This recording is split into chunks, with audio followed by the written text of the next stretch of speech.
Okay, this is Chapter 11, Slides Part 1.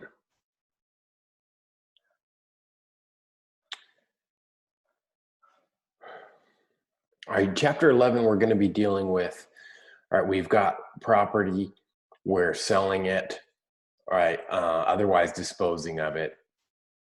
It's going to give us gains and losses, right, and what are the tax consequences of that? All right, so a gain from a property disposition is going to be gross income, and a loss will usually, right, the ones that we can deduct are going to be business assets. So those are going to give us a 4 AGI above the line deduction. We already know that a gain or a loss comes from taking the amount realized from a sale or disposition and subtracting the adjusted basis, right? If this is a positive number, it's a gain. If it's a negative number, it's a loss. The amount realized is going to be everything of value that the seller gets from selling the asset, right? So mainly that's the sale price. That sale price could be in cash, it could be in property, it could be a note receivable, it could be a trade, it could be that the buyer assumes part of your debt, right? It's as if they gave you money and you paid off the debt, right? All of those things of value can count as amount realized. All right, or for example, you may have seen this if you bought or sold a house, right? The seller might agree to pay some of the buyer's, right, closing costs, the cost of selling, things like title fees and inspections and fees that go to the lender and all that kind of stuff. So anything that the buyer gets cash, property, or services, right? If the buyer pays some of the seller's expenses, or if the buyer takes on some of the seller's debt, right? It's all equivalent to the seller getting money, minus anything that the seller pays for the buyer, right? So if the seller pays the buyer's closing costs or selling costs, we can subtract that from amount realized because it's really taken out of what the seller gets.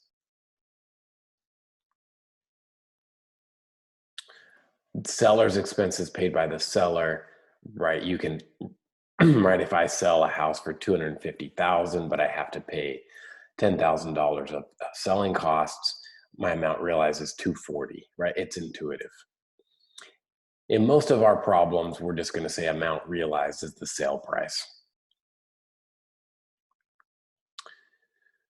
All right, basis is an important concept, right? You may have seen this movie they made about Ruth Bader Ginsburg on the basis of tax. It's a stretch, I know.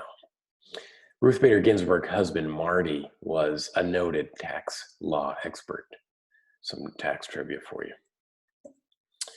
All right, initial basis is, we know it's the cost of acquisition, everything that it costs you to acquire the asset and place it in service.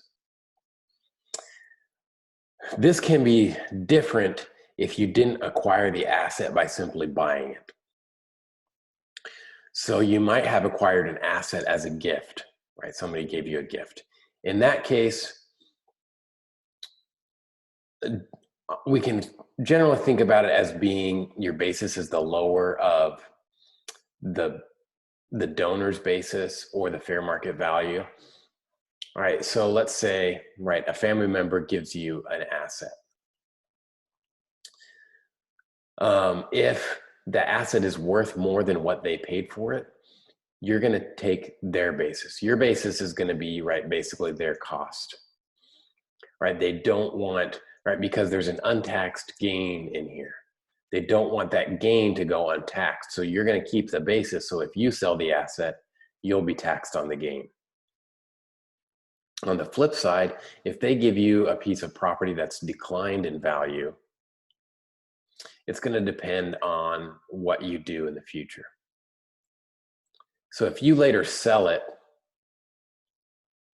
for a gain, for a price that's higher than their basis, you'll use their basis to calculate your gain.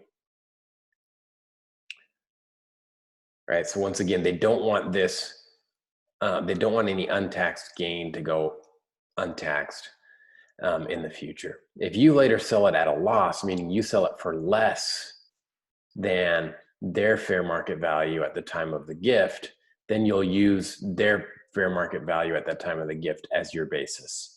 And your loss will be this difference between that value and the sale price. All right, so if you then later sell it for somewhere in between the fair market value at the time of the gift and their basis, then you just won't recognize a gain or a loss. Inheritance is a funny thing, right? It causes a lot of controversy in the tax world. If you inherit property from someone, right, when they pass away, your basis is the fair market value at the date of death, or the estate can elect to use an alternate valuation date 6 months after death. Right? It's up to them. Right, so this is a pretty valuable thing. If you think about an extreme example, Steve Jobs passes away, right? He leaves a whole bunch of stock to his wife. All right, so this is in 2006. The stock was, right when he passed away, the stock was worth about $2 billion, right? But his basis in it was about $325 million, right? So there was a huge gain that he never paid tax on because it was unrealized, right? If you remember the realization requirement, right? But when she inherits it, her basis is now $2 billion, right? So that gain of 1.7 billion never gets taxed. If she were to sell the shares right away, right, she would have $2 billion and there would be no tax on it. All right, another thing, so we've talked about gifts, we've talked about inheritance. What if you take an asset that was personal use, right, and then you converted it to be used in your business, right? So maybe I had a personal use car and I transferred it to my business to become 100% a business car, right? Or I had personal use furniture that I transferred into my business to be used just as business furniture. All right, and this one is pretty simple. We're basically going to take the lower of the fair market value or your basis at that time of the transfer. All right, so if it's worth more than you paid for it, the basis stays at what you paid for it. Right? The business will have that carryover basis. If it's declined in value and it's worth less than your basis, then the business takes the market value as their basis. And you can see what the tax law is trying to do. They don't want you to be able to take an appreciated asset, put it into the business, have the business sell it and not pay the gain, right? That gain stays built in, so it'll be taxed if the asset is sold. Same if it's a loss, they don't want you to be able to get a deduction from a loss just by giving an asset to the business. So the business takes that lower number and the loss basically goes unrealized. You lose the tax value of that loss.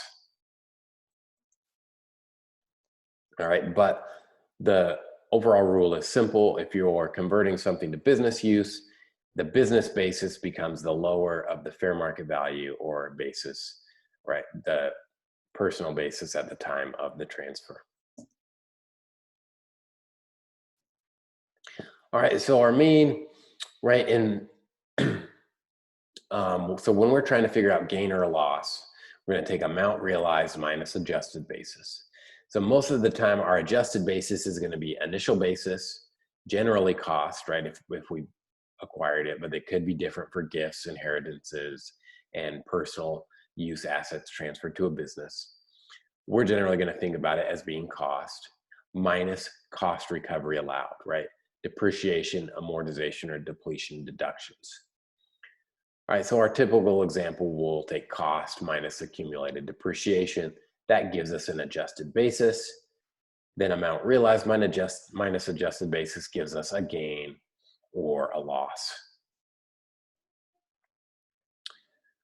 Suppose Nell owns a computer she used in her business.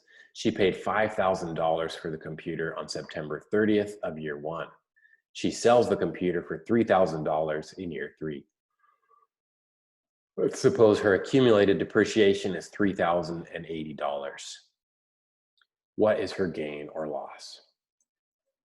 So first, right, her amount realized is going to be, she sells the computer for $3,000. This is going to be amount realized. I'll call this amount realized. And her basis is going to be her initial cost. Probably going to be too slow to write this. Minus the accumulated depreciation. All right, so her basis is now 1,920. Right, adjusted basis. All right, so now we have everything we need to know. She's going to take amount realized, 3,000 minus adjusted basis. Let's see here. Equals 1,920. So that's her adjusted basis. Her gain is then going to be 1,080. Right, that would become gross income. All right, the amount of the gain or loss is important, but the character of the gain matters too, right? Because we know different kinds of income can be taxed at different rates under different rules. Character counts, as they say. Now you know what that means. So it's all going to depend on what kind of asset it was and what it was used for. So we've sort of already seen, right, if you have something that you hold for investment, right, or personal use, these things are going to be capital assets. And then it depends on how long you held it. If you held it for 1 year or less, it's a short-term capital asset. If you held it for more than a year, it's a long-term capital asset, giving you a long-term capital gain or a long-term capital loss. Pretty simple. Inventory and accounts receivable will always generate ordinary income or ordinary losses, right? This is how businesses conduct their ordinary operations. So it always has to generate ordinary income.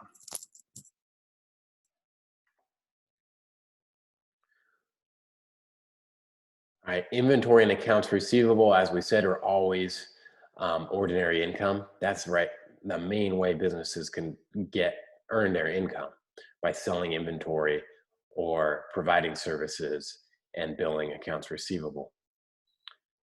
Other assets used in the business, right, supplies, equipment, machinery, if they've been held for less than a year and you sell them, those will generate ordinary income, right? Their short term is almost always ordinary income. Right, so ordinary assets will generate ordinary income if it's a gain, and they'll generate ordinary deductions if it's a loss, right? That can reduce your other ordinary income. All right, so we said a capital asset will generate capital gains and losses. So what is a capital asset? Technically in the tax code, section 1221 defines them. They define them by saying what a capital asset is not. Generally, you can understand this as most things that aren't trade or business assets or right other ordinary income are capital assets, right? So most personal use assets and investment assets are capital assets. So technically, it's anything that's not accounts and notes receivable acquired in the ordinary course of business. Depreciable property or real estate used in a business. Right, so this is going to be its whole separate category. They're sort of quasi capital gains. We're going to spend a lot of time on those, but they're not official capital gains. Supplies of a type regularly used in the ordinary course of business. Inventory of a business. So you can see I have bold here. These are all business assets. Copyrights, literature, music, or art created by the taxpayer's efforts. These are sort of like inventory, really, right? If you're an artist, the inventory you create and sell is your artwork, right? If you're a songwriter, it's your music, right? Your copyrights. So you can think of those as business assets as well. This is a weird arcane one. And they don't really worry about US government publications received in form other than purchase.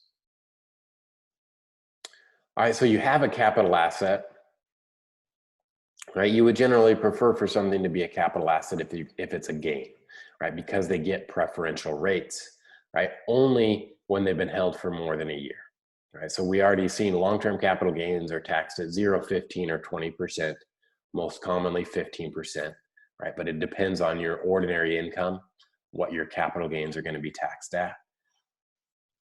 Short-term capital gains are always taxed at ordinary rates. We haven't seen yet that there's certain types of capital gains that get taxed at higher rates. One is certain kinds of real estate. It gets taxed up to 25%, and collectibles get taxed up to 28%, right? So things like artwork, stamps, wine, antiques, right? Gold, these, all right, and so we'll spend more time on this in chapter 7. Capital losses and capital gains get netted together.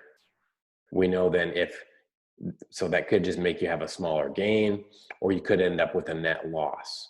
A net loss can be deducted up to $3,000 against ordinary income, right? It's a nice benefit. You take something that would have been taxed at a lower rate and you can deduct it as a loss against income that would have been taxed at a higher rate. But that's why it's limited, and you can only do $3,000 in 1 year. The rest will carry forward indefinitely.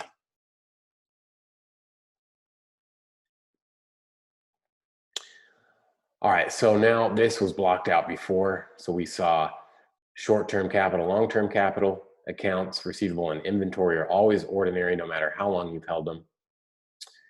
All right, trade or business assets, if they've been held for less than a year, they'll always be ordinary, right? So you can see all of these 1 year or less assets will end up being, the short-term capital gains could be netted against long-term capital gains, right? But if you end up with a short-term capital gain, this is all ordinary income or ordinary losses. In the long-term category, these stay ordinary.